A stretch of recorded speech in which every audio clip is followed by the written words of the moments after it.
ಮನೀಷಾ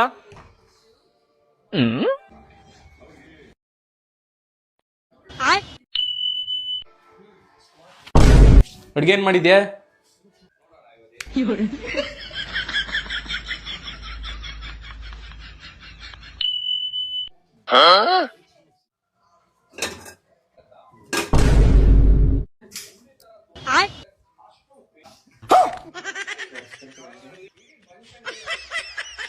ತಗೋ 6:30 ಸುವರ್ಣ channel on ಮಾಡಿದ್ರೆ 10:30ವರೆಗೂ serial ನೋಡ್ತೀಯ. ಗಂಡ ಬಂದ ಓದ್ನ ಏನ್ ಟೆನ್ಷನ್ ಇಲ್ಲ ಅಲ್ವಾ? ಟಿವಿ ತಗೊಂಡು ನಿಮ್ಮ ಅಪ್ಪ ಅಮ್ಮನ ಮನೆಗೆ ಹೋಗಿ ನೋಡ್ಕೊಂಡಿರುವ, ಅಲ್ಲೇ ಮಾಡು ಸಂಸಾರ. ರೀ, ಸ್ಟಾರ್ ಸುವರ್ಣದಲ್ಲಿ ಸೀರಿಯಲ್ ನೋಡಿದ್ರೆ ಗೋಲ್ಡ್ ಕಾಯಿನ್ ಗೆಲ್ಬೋದ್ರಿ. ಗೋಲ್ಡ್ ಕಾಯಿನ್ ಅದೇಂಗೆ? ಲಾಸ್ಟ್ ಟೈಮ್ ಪಕ್ಕದ ಮನೆಯವ್ರು ಗೆದ್ದವ್ರಿ. 8:00ವರೆಗೆ ಸ್ಟಾರ್ ಸುವರ್ಣದಲ್ಲಿ ವಸುದೇವ ಕುಟುಂಬ ಸೀರಿಯಲ್ ಬರುತ್ತೆ ರೀ. ಎಂಡಲ್ಲಿ ಅವ್ರು ಕೇಳೋ ಕ್ವೆಶನ್ಸ್ಗೆ ಆನ್ಸರ್ ಮಾಡಿದ್ರೆ ಗೋಲ್ಡ್ ಕಾಯಿನ್ ಗೆಲ್ಬೋದು. ಸರಿ ಬಾ, ಇಬ್ರು ನೋಡೋಣ. ಪ್ರತಿ ರಾತ್ರಿ 8:30ಕ್ಕೆ